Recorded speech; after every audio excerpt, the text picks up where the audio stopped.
Hello everyone welcome to AS classes Odia पिलामाने आमे पूर्व वीडियो रे 2024 मैट्रिक बोर्ड परीक्षार ऑब्जेक्टिव टाइप रो क्वेश्चन गुडी को देखुतिले। ठीक अछि, पूर्व वीडियो रे आमे सोशल साइंस रो 50 टी क्वेश्चन देखितिले, जो क्वेश्चन के पूर्व वर्ष 2024 रे मैट्रिक बोर्ड परीक्षा रे आसीतिला।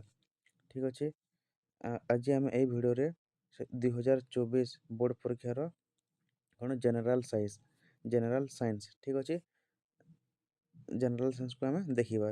ए जनरल साइंस रे कोन आसीबो तमरा भौतिक विज्ञान आ जीव विज्ञान। ठीक अछि, भौतिक विज्ञान 25 मार्क 25 टे क्वेश्चन आसीबो आ जीव विज्ञान 25 मार्क 25 टे क्वेश्चन आसीबो। ठीक अछि, आज आमे ए वीडियो रे जे 50 टे क्वेश्चन देखिबा। ठीक अछि, जनरल साइंस प्रथमे आमे देखिबा फिजिकल साइंस भौतिक विज्ञान। ठीक अछि, एक नंबर क्वेश्चन कोन कहिसे डुबेरिन ट्रायड समूहर प्रथम मौलिकर पारमाणविक वस्तुत्व x और शेष मौलिकर पारमाणविक वस्तुत्व y हेले मझिरे थिबा मौलिकर वस्तुत्व केते हेबो कोन ऑप्शन हेबो? ऑप्शन ए ना बी ना सी ना डी, कोनटा ठीक हेबो? एटा हेबो option number D x + y/2। ठीक अछि, दुई नंबर क्वेश्चन कोन कहिसे एक सबल अम्ल और दुर्बल क्षारक लवणर pH मूल्य प्राय केते हेबो? गोटे सबल अम्ल और दुर्बल क्षारक लवणर pH मूल्य प्राय केते हेबो? एटा हेबो ऑप्शन नंबर बी 7 रु कम। ठीक अछि, जदि pH मूल्य 7 हेबो ताहले कोन सेटा न्यूट्रल थाए, जदि 7 रु कम हेबो तो ताहले सेटा कोन हेबो अम्लीय होए, आ 7 रो जदि pH वैल्यू 7 रु अधिक हेले सेटा कोन होए क्षारीय होए। ठीक अछि, तो गोटे सबल अम्ल और दुर्बल क्षारक लवणर pH मूल्य प्राय केते हेबो 7 रु कम। ठीक अछि, ऑप्शन नंबर बी। 3 नंबर इथेन अणु रे केतोटी सह संयोज्य बंध अछि? केतोटी अछि? एटा हेबा ऑप्शन नंबर बी 7 टी। 4 नंबर क्वेश्चन समीप दृष्टि संपन्न एक व्यक्ति 2 मीटर दूरता बाहर कोनोसी वस्तु को परिष्कार भाव देखि पारे नाही, सही व्यक्ति साधारण दृष्टि संपन्न हेबा पय संशोधित लेंस रो पावर केते हेबा दरकार? से लेंस रो पावर केते हेबा दरकार? एटा हेबो ऑप्शन नंबर बी। ठीक अछि, -0.50 डी। 5 नंबर क्वेश्चन कोन कहिसे दस्ता लेपन एक प्रणाली जहा कलंकी लागिबारे प्रतिरोध करे ताहा हेला कोन? जोंथिरे कि कलंकी लागिबारे सेटा प्रतिरोध करे कोन स्टील ओ कपर ना स्टील ओ सिल्वर ना स्टील ओ टीण ना स्टील ओ आयरन? एटा हेबा ऑप्शन नंबर डी स्टील ओ आयरन। ठीक अछि, 6 नंबर कोन कहिसे निम्न रासायनिक प्रक्रिया रे केउटी विजारक ए जो रासायनिक प्रक्रिया देछि एथिरे केउटी विजारक हेबो? एटा हेबा ऑप्शन नंबर बी HCl। ठीक अछि, एटा गोटे विजारक। तापर 7 नंबर क्वेश्चन देखिबा 5टी रेजिस्टर प्रत्येक प्रतिरोध 1/5 हेले एही संयोगर अति बेसी रे केते प्रतिरोध सृष्टि हेबो? केते हेबो? एटा हेबा कोन ऑप्शन नंबर बी। ठीक अछि 1। तापरे 8 नंबर क्वेश्चन देखिबा गोटे इलेक्ट्रॉन एक समचुंबकीय क्षेत्र मध्यरे लंब भावरे चित्र रे प्रदर्शित हेला भली प्रवेश करूची, इलेक्ट्रॉन ऊपर कार्यकारी हेउथिबा बडर दिग हेबो कोन? से इलेक्ट्रॉन ऊपर कार्यकारी हेउथिबा बडर दिग कोन हेबो? पृष्ठ भीतर को ना पृष्ठ बाहर को ना बाम को ना डाहण को? एटा हेबा ऑप्शन नंबर ए पृष्ठ भीतर को। ठीक अछि, तापरे 9 नंबर ଏଠି ଦେଇଛି ଏହି ସକ୍ରିୟ ଗ୍ରୁପର ନାମ କ'ଣ? ଏଇ ଗ୍ରୁପର ନାମ କ'ଣ ହେବ? ଏଇଟା ହେବ option number C, carboxylic acid. ଠିକ୍ ଅଛି ପିଲାମାନେ, ଏଇଟା ସବୁ ଭଲ ଭାବରେ ଦେଖିଥିବ, ଏଇଟା ଆସୁଛି କୋଶ୍ଚିନ୍ରେ। ଠିକ୍ ଅଛି। 10 ନମ୍ବର ଦେଖ, ବିଦ୍ୟୁତରୁ ବି କୋଶ୍ଚିନ୍ ଆସୁଛି। ନିମ୍ନ ପରିପଥ ଚିତ୍ରରେ ପ୍ରଦର୍ଶିତ ବିଦ୍ୟୁତ ସଂଯୋଗର ସମୂହ ପ୍ରତିରୋଧ କଳନା କର। କେତେ ହେବ? ଏଇଟା ହେବ ଅପସନ୍ ନମ୍ବର ଡି, 4। ଠିକ୍ ଅଛି। 11 ନମ୍ବର, ଯାନବାହନ ଗୁଡ଼ିକର ପଛ ପାଖ ଦେଖିବା ପାଇଁ ଖଞ୍ଜା ଯାଇଥିବା ଦର୍ପଣର ବନ୍ଧନ କେତେ? କେତେ ହେବ? ଯେଉଁ ଯାନବାହନରେ, ଯେଉଁ ଗାଡ଼ି ମଟର ଯେଉଁ ପଛ ପାଖେ ଦେଖିବା ପାଇଁ ଯେଉଁ ଦର୍ପଣ ଖଞ୍ଜା ଯାଇଥାଏ, ତାର ବର୍ଦ୍ଧନ କେତେ? ସେଟା ହେବ ଅପସନ୍ ନମ୍ବର ଏ, 1ରୁ କମ୍। ତାପରେ 12 ନମ୍ବର ଦେଖିବା। ଗୋଟେ ଇଲେକ୍ଟ୍ରିକ୍ ଆଇରନ୍ର ପ୍ରତିରୋଧ 20 ଅଟେ। ଏହା ମଧ୍ୟ ଦେଇ 5 ଏମ୍ପିୟର ବିଦ୍ୟୁତ ସ୍ରୋତ 30 ସେକେଣ୍ଡ ପାଇଁ ପ୍ରବାହିତ ହେଲେ କେତେ ତାପ ସୃଷ୍ଟି ହେବ? କେତେ ହେବ? ଏଟା ହେବ ଅପସନ୍ ନମ୍ବର ଡି, 15,000 ଜୁଲ୍। ଠିକ୍ ଅଛି। ତାପରେ 13 ନମ୍ବର ଦେଖିବା।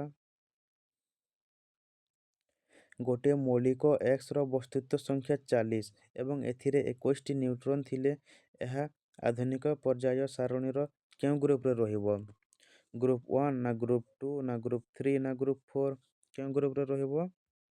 ଏଟା ହେବ option number A, group 1।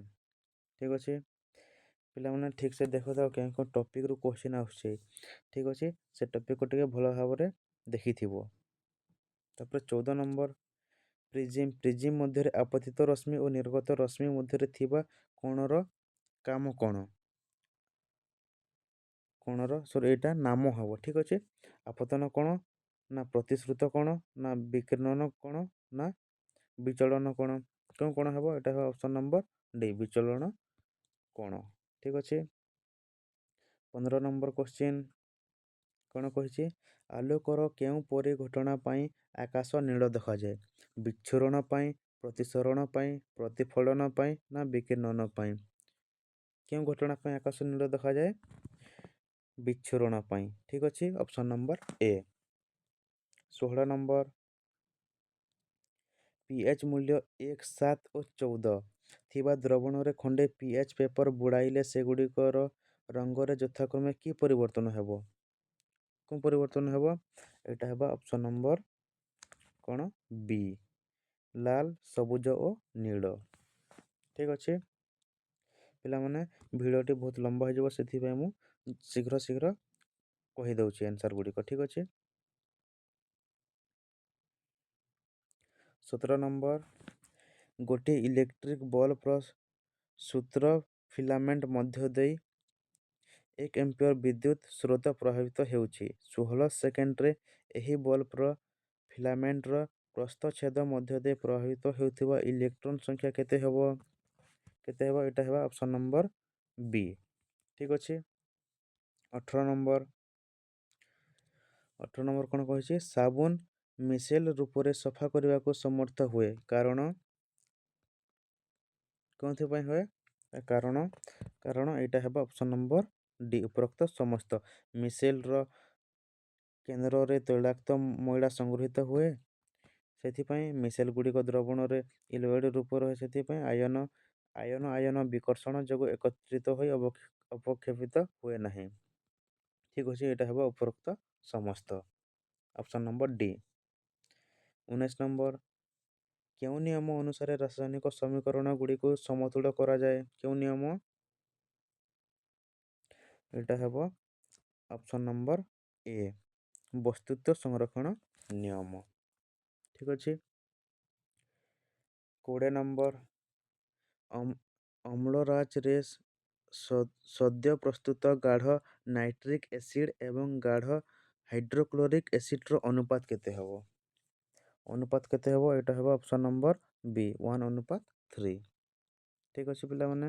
21 number, ଇଥାନଲରୁ ethanoic acid କେଉଁ ପଦ୍ଧତିରେ ପ୍ରସ୍ତୁତ ହୁଏ?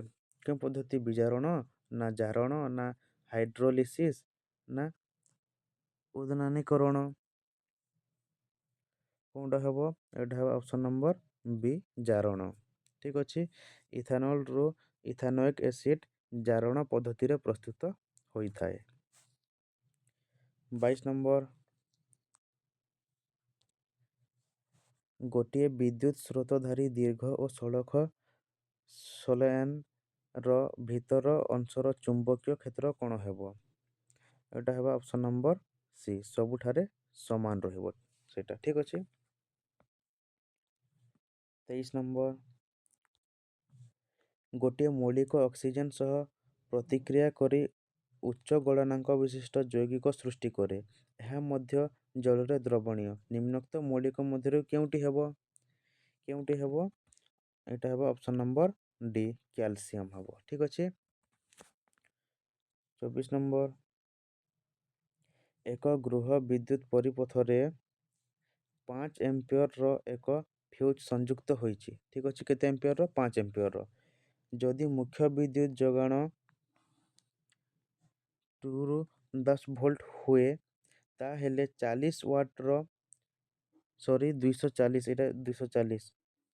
ଯଦି ମୁଖ୍ୟ ବିଦ୍ୟୁତ୍ ଯୋଗାଣ 240 ଭୋଲ୍ଟ ହୁଏ, ତାହେଲେ 40 ୱାଟ୍ର ଅତି ବେଶୀରେ କେତୋଟି ଟ୍ୟୁବଲାଇଟ୍ ନିରାପଦରେ ବ୍ୟବହୃତ ହୋଇପାରିବ? ଠିକ୍ ଅଛି ପିଲାମାନେ, କ୍ୱେଶ୍ଚନଟିକୁ ଭଲସେ ବୁଝିପାରିଲ। ଏକ ଗୃହ ବିଦ୍ୟୁତ୍ ପରିପଥରେ 5 ଏମ୍ପିୟରର ଏକ ଫ୍ୟୁଜ୍ ସଂଯୁକ୍ତ ହୋଇଛି। ଠିକ୍ ଅଛି। 5 ଏମ୍ପିୟର ଗୋଟେ ଫ୍ୟୁଜ୍ ସଂଯୁକ୍ତ ହୋଇଛି। ଯଦି ମୁଖ୍ୟ ବିଦ୍ୟୁତ୍ ଯୋଗାଣ 240 ଭୋଲ୍ଟ ହୋଇଥାଏ, ତାହେଲେ 40 ୱାଟ୍ର ଅତି ବେଶୀରେ କେତୋଟି ଟ୍ୟୁବଲାଇଟ୍ ନିରାପଦରେ ବ୍ୟବହୃତ ହୋଇପାରିବ? 40 ୱାଟ୍ର କେତୋଟି ଟ୍ୟୁବଲାଇଟ୍ ଆମେ ବ୍ୟବହାର କରିପାରିବା? ଠିକ୍ ଅଛି। କେତେରେ ହେବ? 5 ହେବ ନା 10 ହେବ ନା 20 ହେବ ନା 30 ହେବ? ଏଇଟା ହେବ ଅପସନ୍ ନମ୍ବର ଡି, 30ଟି। ଠିକ୍ ଅଛି। ତାପରେ 25 ନମ୍ବର,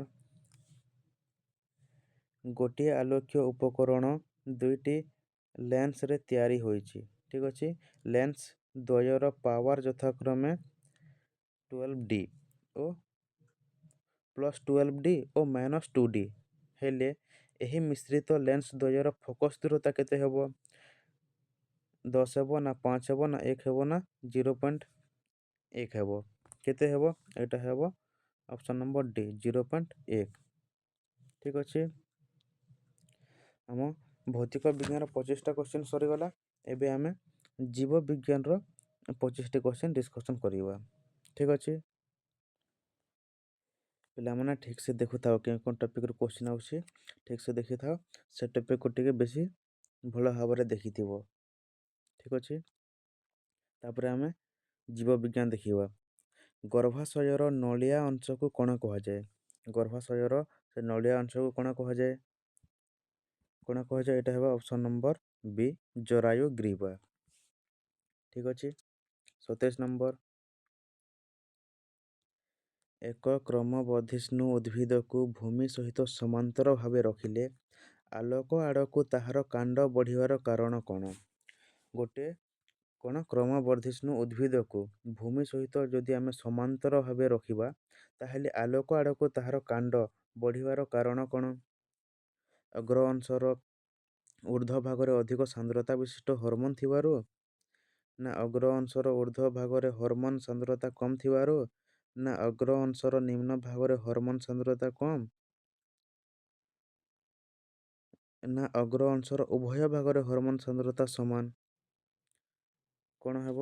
ଅପସନ୍ ନମ୍ବର ବି, ଅଗ୍ର ଅଂଶର ଊର୍ଦ୍ଧ୍ୱ ଭାଗରେ ହର୍ମୋନ୍ ସାନ୍ଦ୍ରତା କମ୍ ଥିବାରୁ ତାହା କ'ଣ ଆଲୋକ ଆଡ଼କୁ ତାହାର କାଣ୍ଡ ବଢ଼ିଥାଏ। ଠିକ୍ ଅଛି।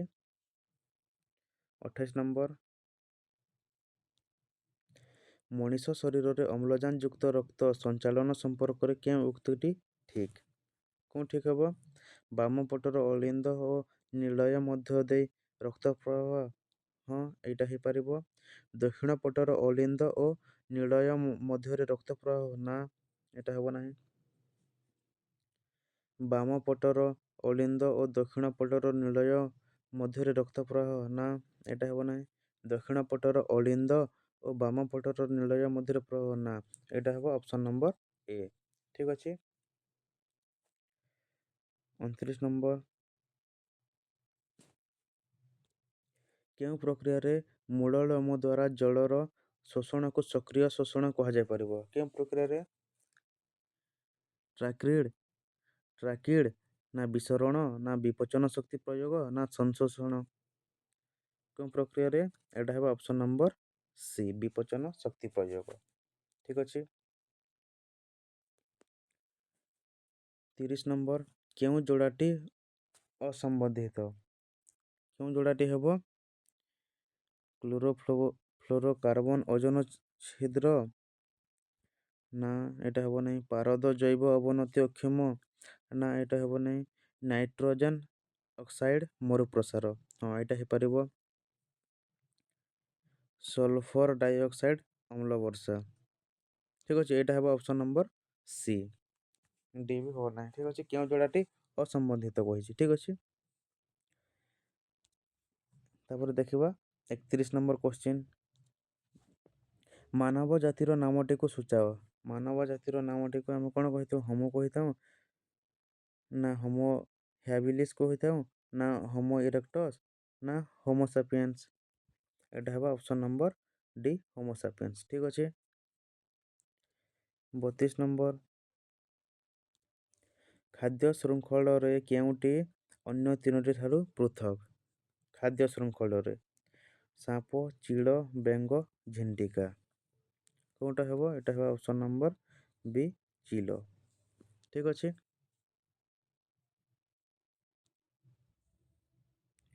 33 ନମ୍ବର, କେଉଁଟି ନବୀକରଣ ଯୋଗ୍ୟ ପ୍ରାକୃତିକ ସମ୍ପଦ? କେଉଁଟା ହେବ? କୋଇଲା, ନବୀକରଣ ଯୋଗ୍ୟ ପ୍ରାକୃତିକ ସମ୍ପଦ, ନା ପେଟ୍ରୋଲ, ନା ବନ୍ୟଜୀବ, ନା ଜଳ? ଏଇଟା ହେବ ଅପସନ୍ ନମ୍ବର ଡି, ଜଳ। ଜଳ ହେଉଛି ନବୀକରଣ ଯୋଗ୍ୟ ପ୍ରାକୃତିକ ସମ୍ପଦ। ବାକି ସବୁ କ'ଣ? ନବୀକରଣ ଅଯୋଗ୍ୟ। 34 ନମ୍ବର, କେଉଁ ଯୋଡ଼ାଟି ଅସମ୍ବନ୍ଧିତ? ଏଇଟା କେଉଁଟା ହେବ? ଏଇଟା ହେବ ଆପତକାଳୀନ ଗ୍ରନ୍ଥି, ନା ନା ନା ଏଇଟା ହେବ ଅପସନ୍ ନମ୍ବର ଡି।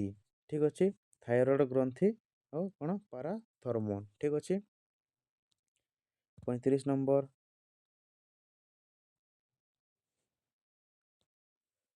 35 ନମ୍ବର କ'ଣ କହିଛି? 3 କାର୍ବନ ଯୁକ୍ତ ପାଇରୁଭିକ୍ ଅମ୍ଳରୁ କେଉଁ ଉତ୍ପାଦ ଗୁଡ଼ିକର ସୃଷ୍ଟି ହେବାକୁ ସାଇଟ୍ରିକ୍ ଅମ୍ଳ ଚକ୍ରର ଆରମ୍ଭ ଦର୍ଶାଏ? କେଉଁଟା ହେବ? ଏଇଟା ହେବ ଅପସନ୍ ନମ୍ବର ଏ, 2 କାର୍ବନ ଯୁକ୍ତ, ଅପସନ୍ ନମ୍ବର ଏ, 2 କାର୍ବନ ଯୁକ୍ତ ସକ୍ରିୟ ଅଣୁ ପ୍ଲସ୍ NADH2 ପ୍ଲସ୍ CO2। ଠିକ୍ ଅଛି। 36 ନମ୍ବର, ମେଣ୍ଡେଲ ତାଙ୍କର ପରୀକ୍ଷଣରେ କେଉଁ ପିଢ଼ିର ମଟର ଗଛରେ ପରପରାଗଣ କରିଥିଲେ? ମେଣ୍ଡେଲ ଯେଉଁ ପରୀକ୍ଷା କରିଥିଲେ ତାଙ୍କର ପରୀକ୍ଷଣରେ କେଉଁ ପିଢ଼ିର ମଟର ଗଛରେ ସେ ପରପରାଗଣ କରିଥିଲେ? କେଉଁ ପିଢ଼ିର? ଏଇଟା ହେବ ଅପସନ୍ ନମ୍ବର ଏ, ପୈତୃକ ପିଢ଼ି। ଠିକ୍ ଅଛି ପିଲାମାନେ, ବୁଝି ହେଉଛି। 37 ନମ୍ବର, ମେଣ୍ଡେଲ ତାଙ୍କର ପରୀକ୍ଷଣରେ ଚୟନ କରିଥିବା ମଟର ଗଛର 7 ଯୋଡ଼ା ବିକଳ୍ପ ମଧ୍ୟରେ କେଉଁ ଗୁଣଟି ଅନ୍ତର୍ଭୁକ୍ତ ନୁହେଁ? କେଉଁ ଗୁଣଟି ଅନ୍ତର୍ଭୁକ୍ତ ନୁହେଁ? ସେ ଯେଉଁ 7 ଯୋଡ଼ା ବିକଳ୍ପ ହେଲା, ସେ 7 ଯୋଡ଼ା ବିକଳ୍ପ ମଧ୍ୟରେ କେଉଁ ଗୁଣଟି ଅନ୍ତର୍ଭୁକ୍ତ ନୁହେଁ କହିଛି? କେଉଁଟା ହେବ? ଗଛର ଉଚ୍ଚତା, ଏଇଟା ଅନ୍ତର୍ଭୁକ୍ତ ଅଛି। ମଞ୍ଜିର ଆକାର, ଏଇଟା ମଧ୍ୟ ଅନ୍ତର୍ଭୁକ୍ତ ଅଛି। ମଞ୍ଜିର ରଙ୍ଗ, ଏଇଟା ମଧ୍ୟ ଅନ୍ତର୍ଭୁକ୍ତ ଅଛି, କିନ୍ତୁ ଫୁଲର ରଙ୍ଗ ଏଇଟା ଅନ୍ତର୍ଭୁକ୍ତ ନୁହେଁ। ଠିକ୍ ଅଛି, ତ ହେଇଯିବ ଅପସନ୍ ନମ୍ବର ଡି ହେଉଛି ରାଇଟ୍ ଆନ୍ସର୍, ଫୁଲର ରଙ୍ଗ। 38 ନମ୍ବର, ଗୋବର ଗ୍ୟାସ୍ ପ୍ଲାଣ୍ଟର କେଉଁ ଅଂଶରୁ ମଣ୍ଡ ପ୍ରସ୍ତୁତ ହୁଏ? ଗୋବର ଗ୍ୟାସ୍ ପ୍ଲାଣ୍ଟର ତାର କେଉଁ ଅଂଶରୁ ମଣ୍ଡ ପ୍ରସ୍ତୁତ ହୋଇଥାଏ? କେଉଁ ଅଂଶରୁ? ପ୍ରବେଶ ପାତ୍ର। ଠିକ୍ ଅଛି, option number A, option number A, ପ୍ରବେଶ ପାତ୍ର ହେଉଛି ରାଇଟ୍ ଆନ୍ସର୍। 39 ନମ୍ବର, ପ୍ରାଥମିକ ଶୁକ୍ରାଣୁ କୋଷରୁ ଶୁକ୍ରାଣୁ ସୃଷ୍ଟି ହେବା ପର୍ଯ୍ୟନ୍ତ ଅବଧିକୁ କ'ଣ କୁହାଯାଏ? କ'ଣ? ଯେ ପ୍ରାଥମିକ ଶୁକ୍ରାଣୁ କୋଷରୁ ସେ ଶୁକ୍ରାଣୁ ସୃଷ୍ଟି ହେବା ପର୍ଯ୍ୟନ୍ତ ଯେଉଁ ଅବଧି ଥାଏ, ଯେତେ ଦିନ ସମୟ ଥାଏ, ସେ ଅବଧିକୁ କ'ଣ କୁହାଯାଇଥାଏ? କ'ଣ କୁହାଯାଇଥାଏ? ଏଟା ହେବ ଅପସନ୍ ନମ୍ବର ଏ ସ୍ପର୍ମି ଓଜେନେସିସ୍। ଠିକ୍ ଅଛି। ତାପରେ 40 ନମ୍ବର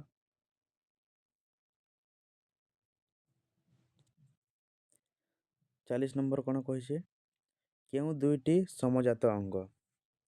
ପତଙ୍ଗର ଡେଣା ଓ ବାଦୁଡ଼ିର ଡେଣା, ନା ଘୋଡ଼ାର ଗୋଡ଼ ଓ ମଣିଷର ହାତ, ନା ପତଙ୍ଗର ଡେଣା ଓ ବିହଙ୍ଗର ଡେଣା, ନା ବାଦୁଡ଼ିର ଡେଣା ଓ ବିହଙ୍ଗର ଡେଣା?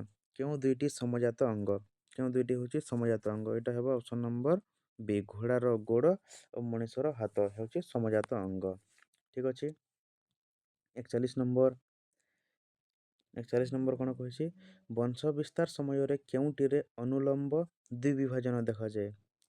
ବଂଶ ବିସ୍ତାର ସମୟରେ କେଉଁଠାରେ କେଉଁଟିରେ ଅନୁଲମ୍ବ ଦ୍ୱିବିଭାଜନ ଦେଖାଯାଏ? କେଉଁଠିରେ? ଏଟା ହେବ ଅପସନ୍ ନମ୍ବର ଏ ୟୁଗ୍ଲିନା। ଠିକ୍ ଅଛି। ୟୁଗ୍ଲିନାରେ ଅନୁଲମ୍ବ ଦ୍ୱିବିଭାଜନ ଦେଖାଯାଇଥାଏ। 42 ନମ୍ବର କେଉଁ ରୋଗଟି ଏକ ବୀଜାଣୁ ଜନିତ ବିଶ୍ୱ ମହାମାରୀ? କେଉଁଟି ହେଉଛି ବୀଜାଣୁ ଜନିତ ବିଶ୍ୱ ମହାମାରୀ? ଏଟା ହେବ option number A plague. Plague ହେଉଛି ବୀଜାଣୁ ଜନିତ ରୋଗ। ଠିକ୍ ଅଛି।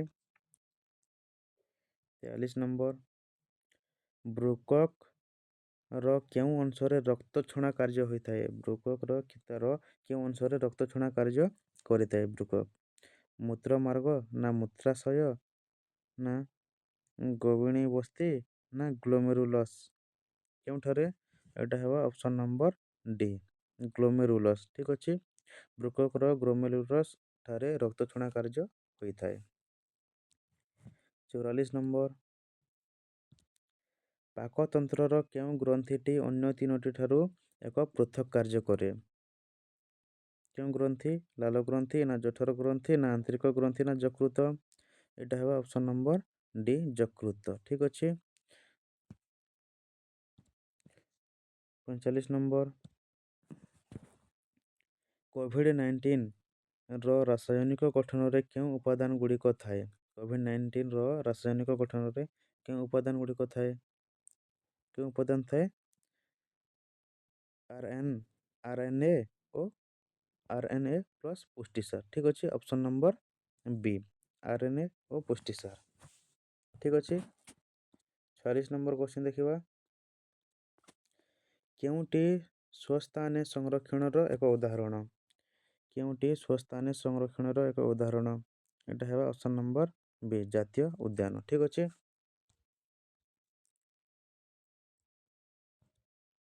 47 ନମ୍ବର ଶ୍ୱାସତନ୍ତ୍ରର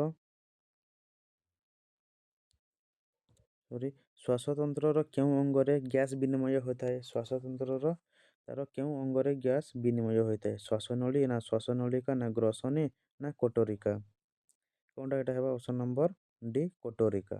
ଠିକ୍ ଅଛି। ଶ୍ୱାସତନ୍ତ୍ରର କୋଟରିକା ଠାରେ ଗ୍ୟାସ୍ ବିନିମୟ ହୋଇଥାଏ।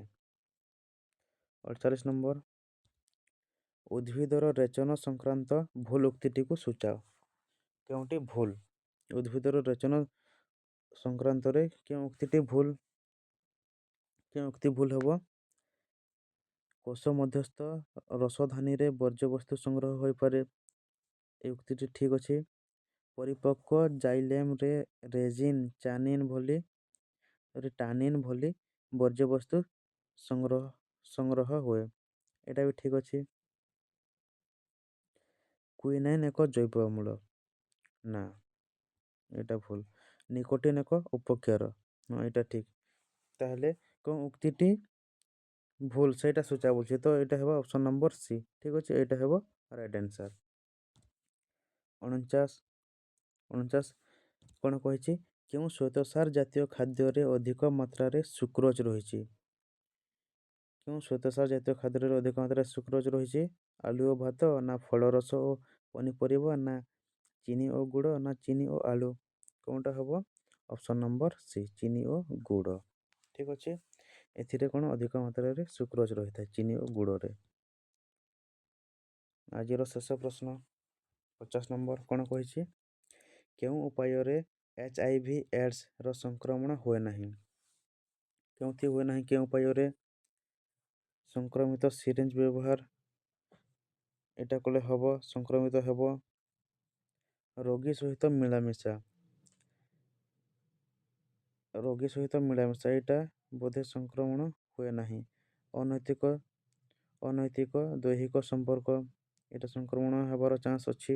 ସଂକ୍ରମିତ ମା ଠାରୁ ଗର୍ଭବତୀ ଶିଶୁ ଏଇଟା ତ ହୁଏ ସଂକ୍ରମଣ। ତ ଏଇଟା ହେଇଯିବ କ'ଣ? Option number B. Option number B is the right answer. ଠିକ୍ ଅଛି। ରୋଗୀ ସହିତ ମିଳାମିଶା କଲେ କ'ଣ ଯେ HIV ଏଡ୍ସ ସଂକ୍ରମଣ ହୁଏ ନାହିଁ। ଠିକ୍ ଅଛି। ଏଇଟା ହେବ ଅପସନ୍ ନମ୍ବର ବି।